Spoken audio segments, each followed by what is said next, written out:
وبركاته. الحمد لله رب العالمين، نستعينه ونستغفره ونعوذ بالله من شرور أنفسنا ومن سيئات أعمالنا.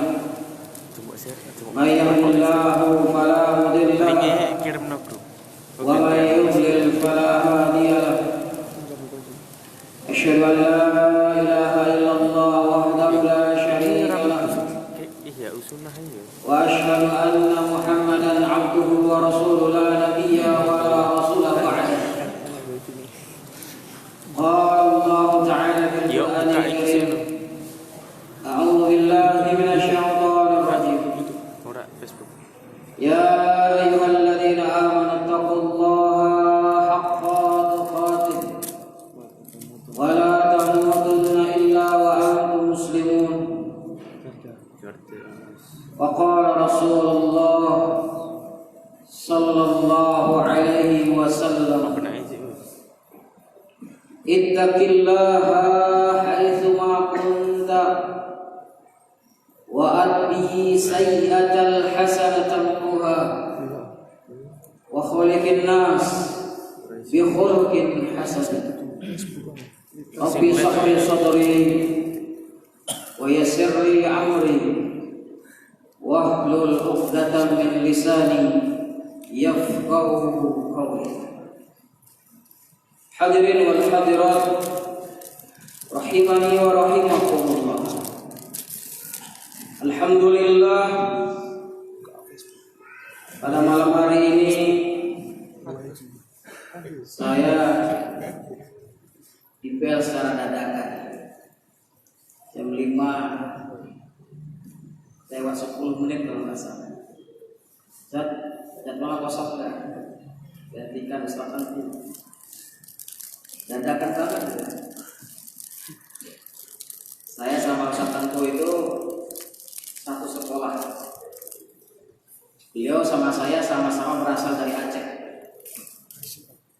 Berasal sama-sama dari sebuah pondok pesantren yang bernama Al-Furqan. Tapi ketika di Jawa kami berpisah. Jadi seberang sana, saya di seberang sini. Sama-sama kita orang perantauan, tetapi kalau di pondok Al-Furqan saya adalah kakak kelasnya, dengan beliau adalah adik kelas saya. Alhamdulillah, beliau juga hari ini lagi sekolah S3. Sama saya juga hari ini dalam proses S3, sudah semester 3 sekarang. Sebenarnya setiap hari Jumat saya tuh tidak bisa, karena kuliahnya dulu hari Jumat, selama 1 tahun full hari Jumat, dari pagi sampai malam. Maka di banyak masjid saya cuti dari khotib Jumat. Tapi di semester 3 dari kampus memutuskan kuliahnya berganti hari Senin. Padahal jadwal pengajian hari Senin juga banyak, otomatis nanti tidak bisa. Ala kulli hal, saya mohon maaf tadi kalau tidak sesuai dengan harapan, karena yang diharap adalah Ustaz Tanko. Saya ini sebagai ban serep saja, tapi nggak apa-apa, karena saya mengamalkan satu hadis. Wala Rasulullah Shallallahu Alaihi Wasallam, wa idza sahaka fansahtu. Kalau engkau diminta disuruh beri nasihat, tidak ada alasan lain kecuali engkau memberikan nasihat. Saya tadi bisa saja beri alasan, wah saya lagi capek, saya lagi nggak mood, karena tadi juga masih pengajian di pondok pesantren Islam Al-Mu'min, berakhir sampai 5:30. Bisa saja saya tadi bilang nggak bisa, tapi karena yang minta Mas Agus itu teman saya seperjuangan, saya nggak bisa nolak kalau beliau minta. Tapi kalau orang lain minta, saya pikir-pikir dulu. Itu rahasianya saya sebutkan. Jadi kalau memanggil saya, lewat Pak Agus saja. Insyaallah saya sanggup. Alhamdulillah ala kulli hal. Baik, karena saya pernah di sini juga sekali kemarin tentang kita berbicara masalah dahsyat. Kita kita berbicara mengkaji tentang sosok 10 sahabat yang dijamin masuk surga Allah. Nama sahabatnya ada yang hafal nggak? Ini hadisnya. Abu Bakar fil jannah, Umar fil jannah, Utsman fil jannah, Ali fil jannah, Talha fil jannah, Zubair fil jannah, wa Abdurrahman bin Auf fil jannah, wa Sa'ad fil jannah, wa Sa'id fil jannah, wa Abu Ubaidah bin Jarrah fil jannah. 10 orang. 10 orang ketika mereka masih hidup, Nabi menyebutkan nama mereka, bahwa nama-nama 10 itu fil jannah. Insyaallah. Apa ada door prize paling hebat hari ini selain surga? Kalau door prize hanya sekedar haji dan umroh, bisa dipilih dengan uang. Tapi kalau jannah tidak cukup dengan uang. Innallaha ashtara minal mu'minina anfusahum wa amwalahum bi anna lahumul jannah. Syarat surga itu 2. Jiwa dan hartanya Allah beli, maka diganti dengan surga. Transaksi dengan Allah adalah dengan surga. Kita transaksi dengan apa? Harta kita dan jiwa kita. Hadirin wal hadirat rahimani wa rahimakumullah. Kemarin sampailah kita yang pertama. Manusia terbaik yang pertama adalah ini, pemberi makan. Jadi namanya Abu Bakar As-Siddiq ini jagonya memberikan makan. Permasalahannya ilmu kemarin sudahkah kita terapkan? Sudahkah hari ini kita memberikan makan kepada saudara kita? Walaupun hanya seteguk air putih, walaupun hanya sepotong roti yang bisa kita berikan. Sepotong roti inilah, seteguk air minum inilah yang bisa menyelamatkan kita dari api neraka. Kita nggak mengira, kita menganggap remeh roti ini, kita menganggap remeh air minum ini, kita menganggap bahwa sholat kita adalah yang baik, kita menganggap bahwa zakat kita yang terbaik, kita menganggap siam kita yang terbaik. Tapi setelah dicek, sholatnya gagal, zakatnya gagal, siamnya penuh dengan kerusakan, semuanya tertolak. Ternyata dia masuk surga hanya dulunya di dunia selalu konsekuen, selalu istiqomah, menyumbangkan, memberikan makanan kepada saudaranya hanya sepotong roti. Ikhwan fiddin rahimani wa rahimakumullah. Ini sudah selesai. Kemarin saya percepat ya, saya anggap selesai saja. Sekarang yang kedua. Siapa yang kedua? Ternyata orang yang terbaik rahasia para sahabat yang 10 ini.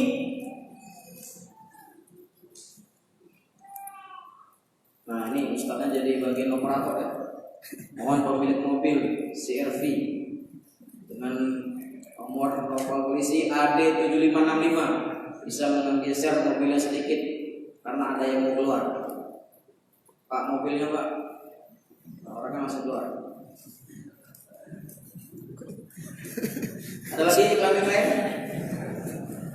Yang kehilangan dompet jangan dicari. Allah. Baik, yang kedua kita bongkar rahasianya. Kita akan lihat siapa Abu Bakar terhadap Al-Quran. Bagaimana Abu Bakar As-Siddiq ini terhadap Al-Quran. Bagaimana beliau, apakah Abu Bakar As-Siddiq seorang penghafal Quran? Apakah Umar seorang penghafal Quran? Apakah Utsman seorang penghafal Quran? Apakah Ali seorang penghafal Quran? Apakah Sa'id, Abdurrahman, Talha, Ubaidah semuanya penghafal Quran?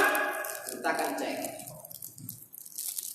Tapi sebelum dicek, apakah saudara-saudara juga penghafal Quran? Apakah Anda sudah hafal Quran? Belum. Belum angkat tangan. Insyaallah. Ya saya sendiri belum, tapi dalam proses. Saya kalau diuji di pesantren Islam Al-Mu'min, saya pernah diuji 7 juz sebagai syarat untuk naik jadi guru tetap.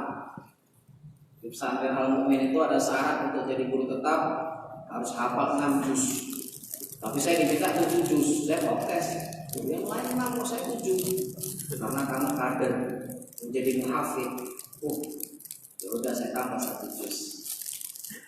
Alhamdulillah. Saya juga pernah ikut daurah menghafal Quran dalam 1 bulan.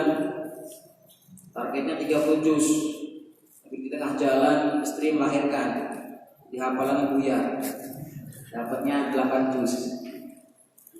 Syarat menghafal Quran itu gampang, bisa sehari 1 juz. Tapi tidak boleh lihat HP. Jauh dari HP, jauh dari istri, jauh dari anak, Anda di masjid doang, cepat hafalnya.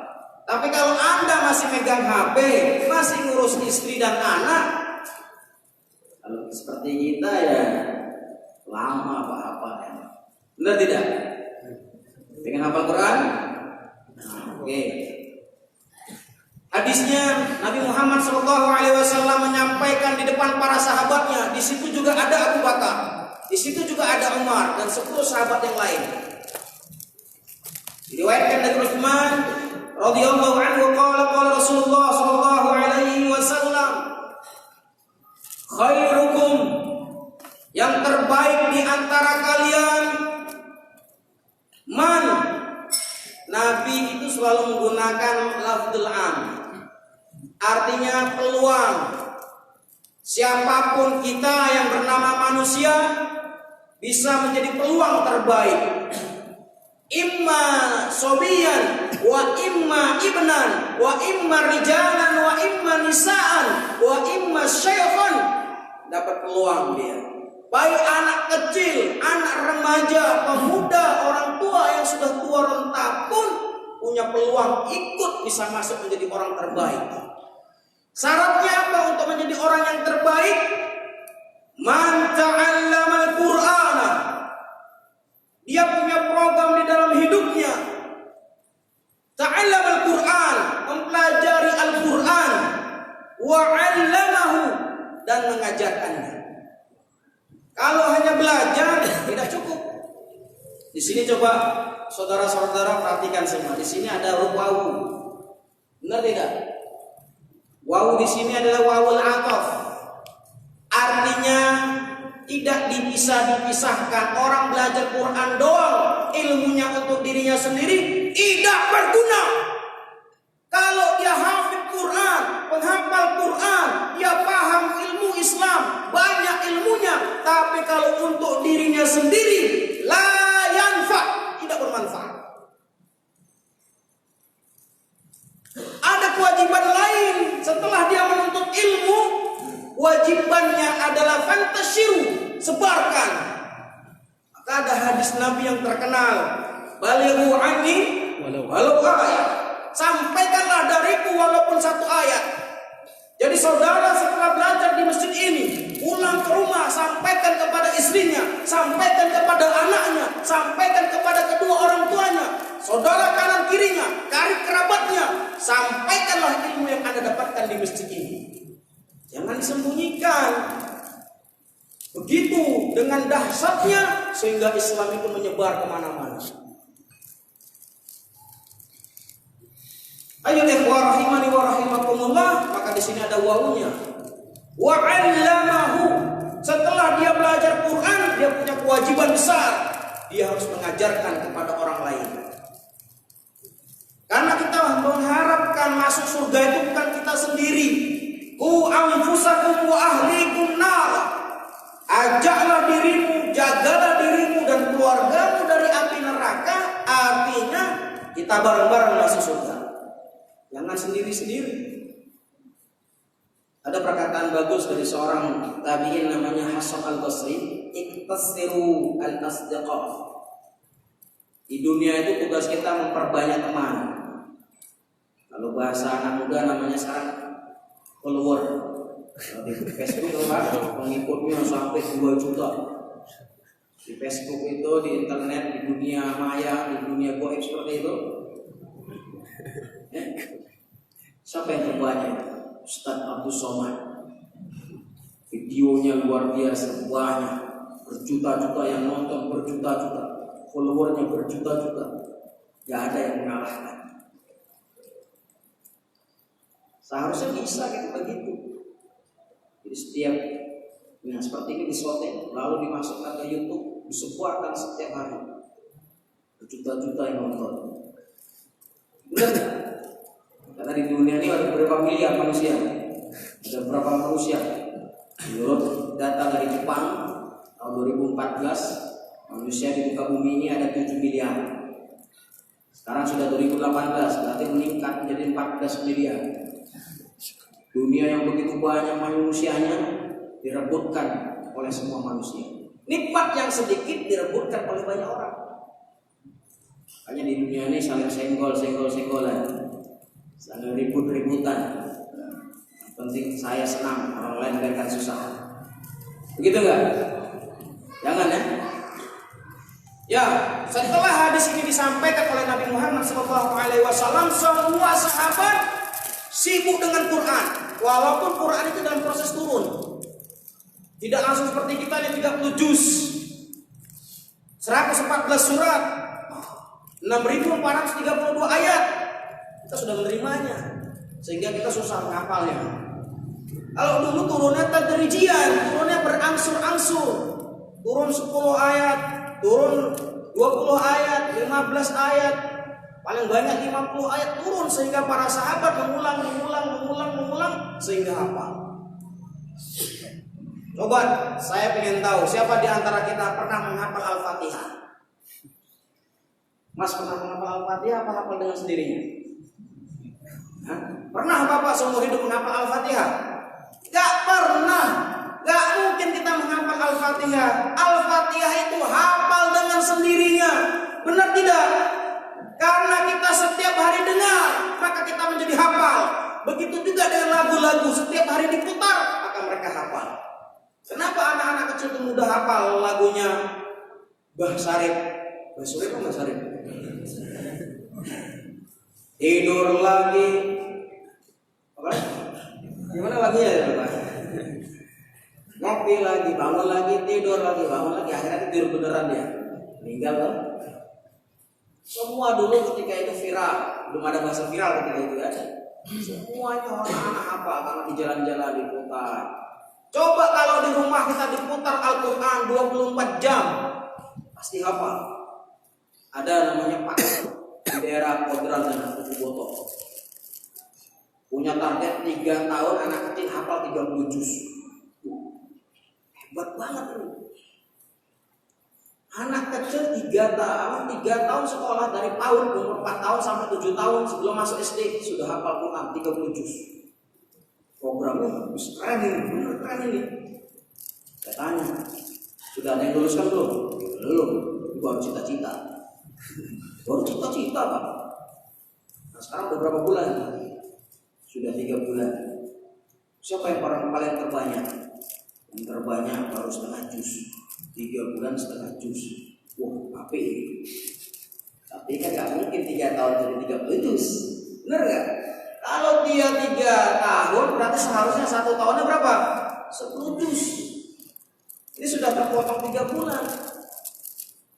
Tapi Masya Allah, ala kulli hal is the best. Ternyata apa coba? Orang tua dibekali apa? Speaker semua. Dia buang sekolah ke speaker. Jadi setiap hari tidak boleh melihat TV. Setiap hari harus mendengar speaker ini. Diulang. Amma yatasaalun. Diulang berapa kali? Sampai 100 kali, 200 kali, 300 kali. Oh, satu keluarga sehafal semua. Benar enggak? Apa enggak Pak? Amma yatasaalun. Apa? Apa? Terus anin naba'il adzim. Apa? Jadi kita bisa menghafal Quran Pak. Kalau nih, iya. Masya Allah. Ternyata para sahabat itu semuanya rajin-rajin menghafal Quran. Makanya ada kenapa hadis di zaman Nabi sangat sedikit orang yang menulis hadis. Yang pertama faktor ada larangan Nabi. La taktubu anni, wa man kataba anni siwal Quran famsahku. Barang siapa yang menulis dariku maka hapuslah. Karena ada larangan. Tetapi pada sahabat yang lain yang berlian, yang sangat pintar, Nabi berkata, "Uktubu, tulislah hadis dariku dan dibagikanlah." Kenapa ketika itu hadis dilarang ditulis? Karena lagi berlangsungnya Al-Quran. Takut Al-Quran sama hadis tercampur. Maka dilarang oleh Nabi Muhammad SAW. Kecuali orang-orang yang bisa memisahkan. Maka Nabi menunjuk Ali bin Abi Thalib, Nabi menunjuk Zaid bin Sabit, orang-orang yang kuat hafalannya, orang yang pintar, ditunjuk oleh Nabi Sallallahu Alaihi Wasallam. Ayo ikhwah rahimani wa rahimakumullah. Kenapa kita mesti menghafal Quran? Kok enggak Quran yang dihafal? Kita harus setiap hari baca Quran atau baca Quran? Quran iya, Quran juga iya. Mana yang banyak, lebih banyak Pak? Ya, Quran tamat dari depan sampai belakang. Benar gak? Kalau kita baca media massa pasti tamat. Dari judul besarnya sampai judul akhirnya tamat. Tapi kalau kita baca Quran baru satu lembar, mata sudah sakit, sudah pedes. Ngalami gak Pak? Masya Allah ya. Hari ini Allah membukakan semuanya kepada kita semua. Ada yang buta hafal Quran. Saya punya videonya banyak. Yang buta hafal Quran. Masuk televisi juga, namanya Syekh Jihad. Umurnya masih 10 tahun, 8 tahun. Orang dari Madinah. Syekh cilik, hafal ribuan hadis, hafal Quran walaupun dia buta. Ditanya, "Kaifa tariqatu tahfadzul Quran?" Bagaimana cara Anda menghafal Quran? Dia bilang, "Saya putar setiap hari itu Syekh." Siapa misalnya? Syekh Syarif Rasyid putar satu hari satu ayat, satu hari satu ayat, satu hari satu ayat. Diulang sudah hafal, dia setor kepada ibunya. Hafal lagi satu ayat, dia setor lagi ke ibunya. Setor lagi apa? Dengar lagi, dia setor ke bapaknya. Dia dengar siapa terus akhirnya 30 juz di dalam dadanya. Itu yang buta, yang masih kecil ada. Sekarang Masya Allah di televisi itu RCTI baiknya itu hanya satu doang itu. Di RCTI baiknya itu kalau apa? Hafid Indonesia. Itu senilai baik itu. Karena anak-anak kecil hafal Quran. Kita terperangah, kita mungkin hanya cerita. Imam Syafi'i hafal umur 5 tahun, hafal Quran 5 tahun. Imam Bukhari 7 tahun, Imam Malik 10 tahun. Kita hanya cerita mungkin. Apa benar orang hafal Quran umur 7 tahun, 5 tahun, 10 tahun? Hari ini Allah tampakkan. Si Musa dari mana? Sumatera itu 5 tahun hafal 30 juz. Bahkan kemarin banyak anak-anak yang lebih kecil daripada Musa, umurnya 4 tahun hafal Quran. Masya Allah. Kok bisa anak-anak hafal Quran? Lalu bagaimana kakek-kakek? Lalu bagaimana nenek-nenek? Bagaimana pemuda-pemuda?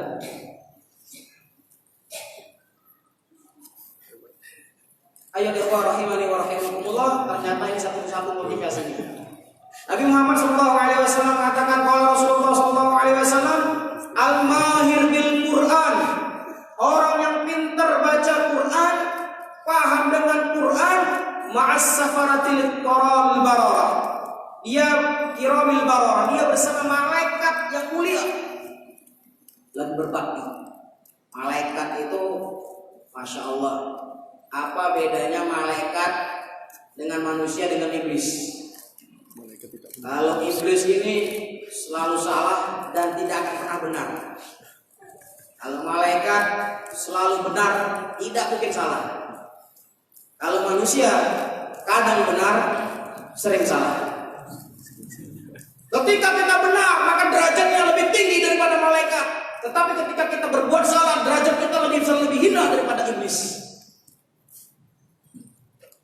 Masya Allah. Allah sudah mengungkapkan itu semuanya.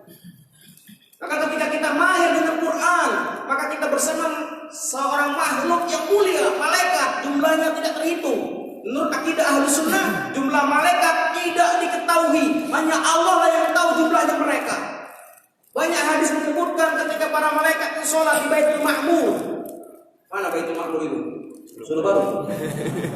Wah, kita di sana. Baitul Ma'mur itu di langit ke-7, di Sidratul Muntaha, para malaikat itu sholat di dalamnya. Ketika sholat pulang dan tidak akan kembali lagi. Ada yang sujud tidak akan bangkit dari sujudnya. Ada yang rukuk tidak mungkin bangkit dari rukunya. Coba kita praktekkan. 1 jam rukuk nggak balik-balik. Jatuh. Malaikat itu dahsyat, la ya'sunallah. Mereka tidak pernah berkhianat kepada Allah. Tidak butuh makan, tidak butuh minum, tidak butuh tidur, tidak butuh ngantuk. Nah, itu ada sini. Benar nggak? Kalau kita ngantuk nggak Pak? Ngantuk. Butuh makan? Butuh minum. Butuh. Malaikat tidak butuh makan, tidak butuh minum. Masya Allah. Nah, orang yang pintar bersama malaikat yang mulia lagi berbakti. Tapi yang lebih dahsyat yang kedua nih Pak. Walladzi yaqra'ul Qur'an wa yata'ta'u fihi wa huwa 'alaihi syaqqun lahu ajran.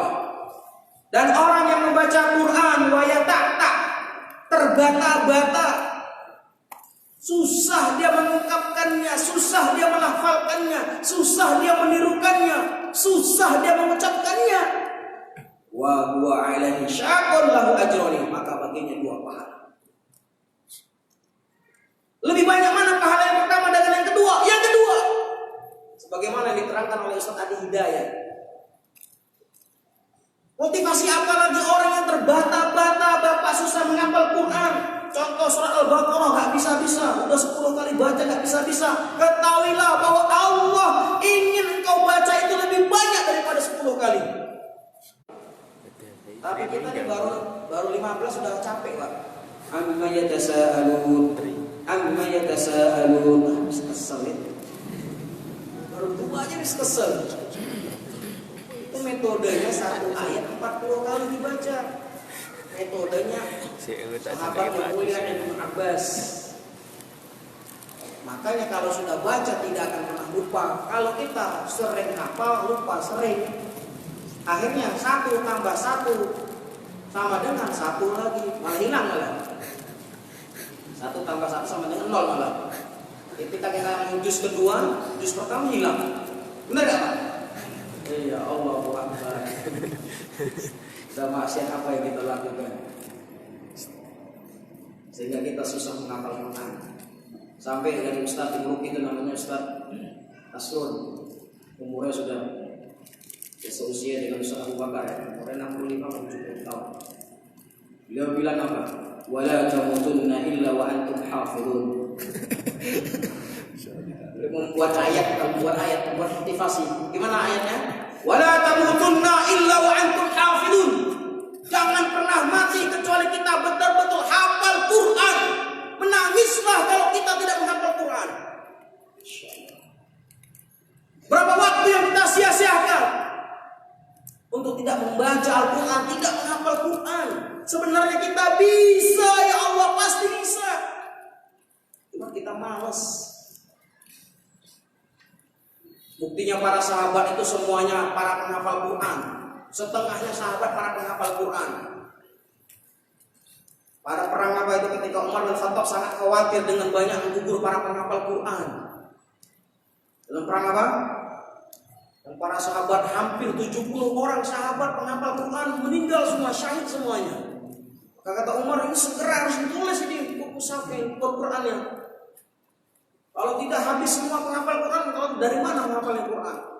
Padahal Umar tidak penghafal Quran, tapi Umar pernah lupa terhadap ayat yang Nabi Muhammad SAW wafat. Maka ditegur oleh Abu Bakar Siddiq. Karena Muhammad itu adalah Rasul, manusia biasa. Dia akan wafat seperti manusia yang lain. Man kana ya'budullah fa innahu hayyun wa la yamut. Man kana ya'budu Muhammad fa inna Muhammad qad mata. Wa man kana ya'budullah fa inna Allah hayyun wa la yamut. Barang siapa yang menyembah Muhammad, Muhammad sekarang sudah meninggal. Barang siapa yang menyembah Allah, fa innahu hayyun wa la yamut, maka Allah akan hidup dan tidak akan pernah mati. Dan Umar itu penghafal Quran, kaget ada ayat keluar. Karena saking galau ketika Rasulullah SAW wafat, diberitakan sampai menghunuskan pedangnya.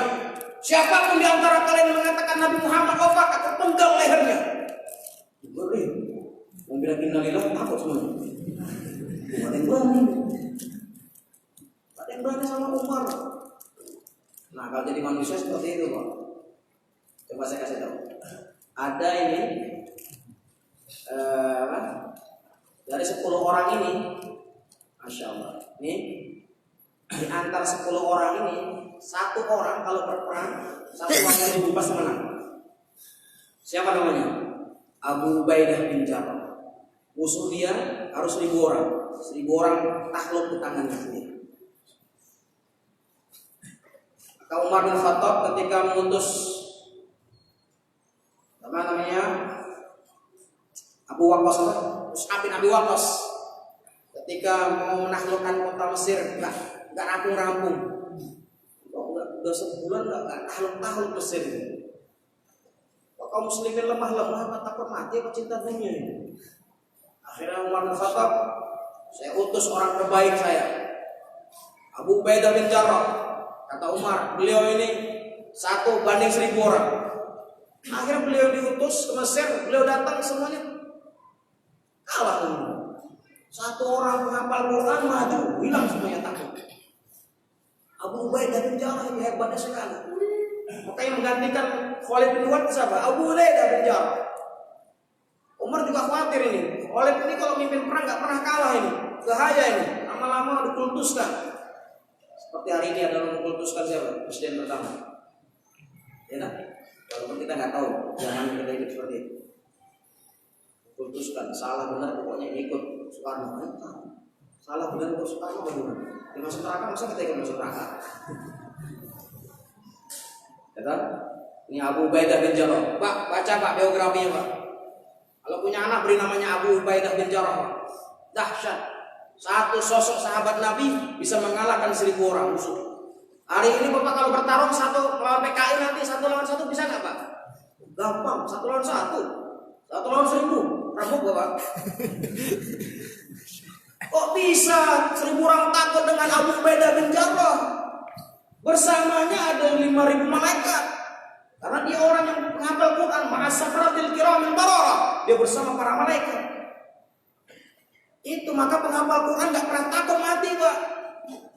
Penghafal Quran itu selalu berani maju bertempur walaupun dirinya sendiri, karena dia yakin dia bersama para malaikat. Jadi kalau musuh lihat dia seakan-akan sendiri, tapi di belakang dia itu ribuan malaikat. Saya mengalami ketika peristiwa Ambon berdarah. Alhamdulillah saya lama di sana. Ketika orang-orang pada takut, padahal kita di masjid ini dikepung, namanya Masjid Al-Fatah di Ambon, kepung oleh orang-orang Nasrani. Mau dibakar kita hidup-hidup di masjid itu Pak. Kalau di Halmahera kan masjidnya dibakar seisi-isinya, meninggal ribuan orang. Tapi kalau di Masjid Al-Fatah di Ambon kita melawan Pak. Gak boleh menyerah, kita bilang ambil apapun yang bisa kita lawan, lempar senjata ke mereka. Akhirnya Pak, copot mic-nya lempar. Kita punya keramik, congkel keramiknya lempar. Kita punya kipas angin, jatuhkan kipas anginnya lempar. Semua yang ada dalam masjid menjadi senjata kita. Lempar di sana, lempar di sana, lempar di sana.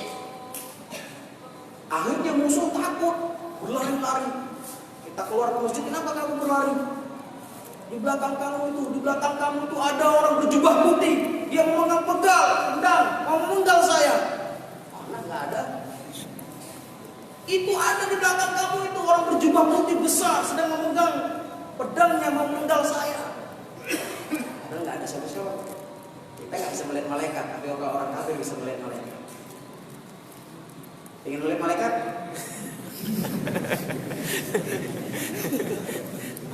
Hanya ada 1-2 yang Allah memberikan kekuasaan. Salah satu juga di sebuah pulau namanya Pulau Sirosir Islam, tempatan dengan Sirosir Islam Kristen. Di situ imam masjidnya melihat malaikat turun. Ketika kita diserang dari jam 12 siang sampai jam 12 malam, saya ada di situ. Betul-betul sangat menakutkan. Ketika ibu-ibu, anak-anak, kakek-kakek, nenek-nenek diharapkan masuk ke masjid, yang masih kuat, remaja, pemuda, yang kokoh badannya, keluar dari masjid, jaga kampung kita dari serangan musuh. Tapi karena posisinya sudah kejepit, musuh punya persenjataan lengkap, dari laut mereka menggunakan speedboat, dari gunung mereka menggunakan tentara-tentara hebatnya, kanan kiri kita dikepung. Saya udah ketika itu ingat orang tua saya, Pak, hari ini saya meninggal. Maafkan saya, bapak saya dan ibu saya. Meninggal ya, pasti meninggal. Dikepung. Kita punya senjata namanya senjata rakitan. Nembak 1, pasang lagi 1. Musuh punya apa itu? Senjata otomatis, sekali pencet 30 peluru keluar. Kalau kita sekali pencet keluar 1. potong lagi satu. Akhirnya amunisi yang kita punya sedikit pun habis. Musuh tetap menyerang. Di jam 5 sore, imam masjidnya mengatakan, wallahi hari ini saya melihat kekuasaan Allah. Allah menurunkan malaikat dari langit. Lihat ribuan malaikat turun berkuda, memegang pedangnya. Lihat. Lihat mana? Nggak ada. Saya lihat nggak ada.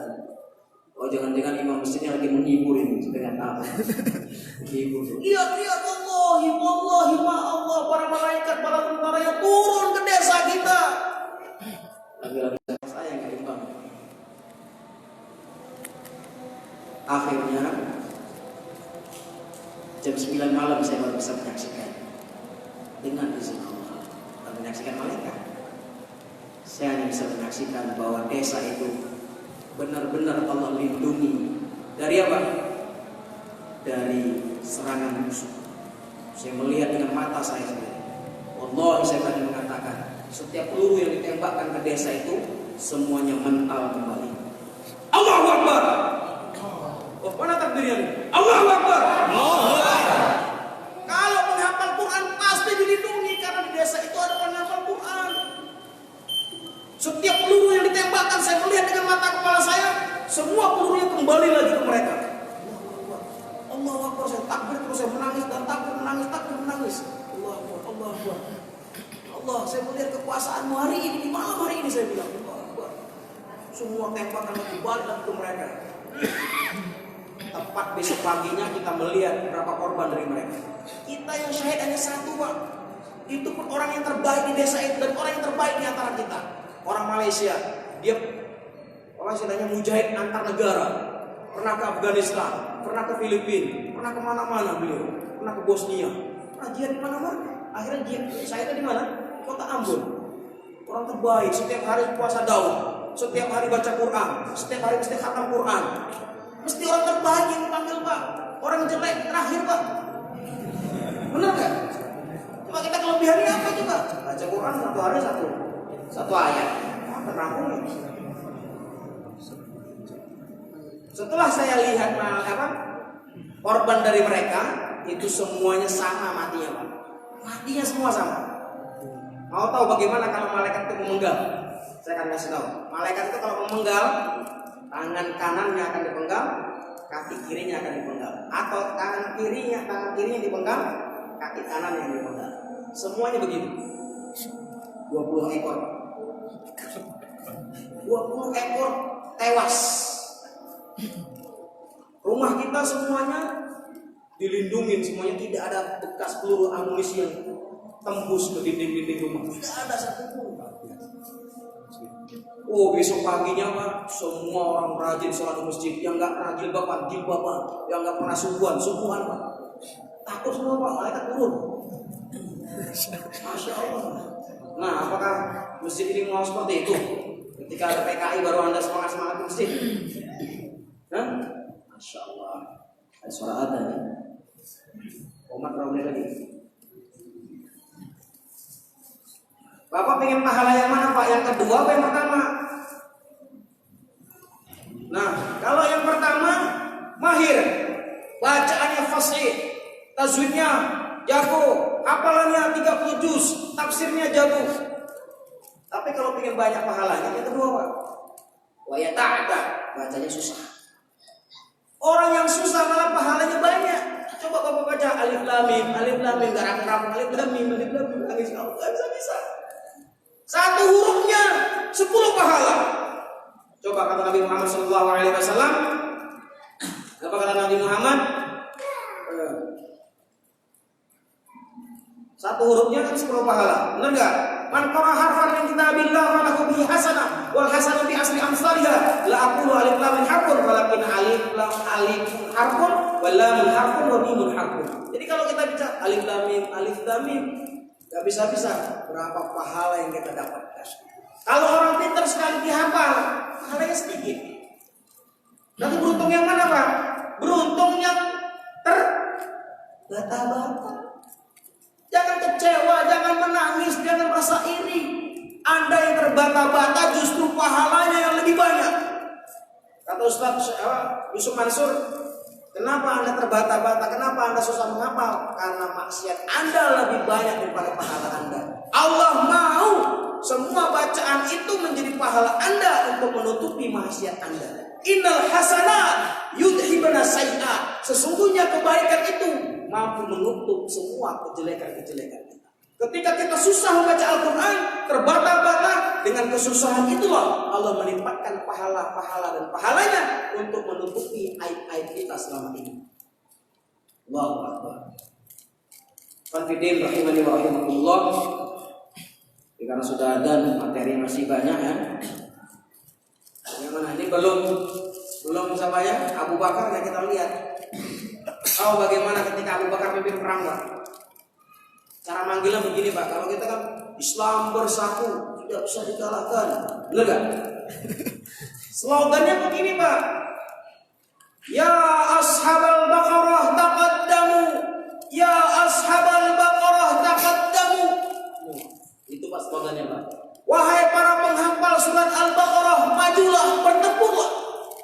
Karena para sahabat penghafal Al-Baqarah. Kalau kita, ya ashabal surat Al-Ikhlas taqaddamu. Al-Ikhlas. Kalau Abu Bakar cocok bilang gitu karena lihat sahabatnya semua menghafal Quran. Wah, ini Al-Ikhlas semua nih. Allah. Ya insya Allah kita lanjutkan. Kalau ada jadwal kosong lagi, insya Allah. Saya nggak mengharapkan jadwal kosong, karena hari Jumat memang hari keluarga saya. Insya Allah. Kalau saya mau, kalau Pak Agus yang bilang, kalau enggak, itu saja yang dapat saya sampaikan. Masih banyak materi yang belum saya ceritakan, saya ungkapkan. Karena sudah ada, kita segera sholat. Mudah-mudahan yang sedikit ini bisa menambah inspirasi kita, motivasi kita untuk dekat selalu dengan Al-Quran.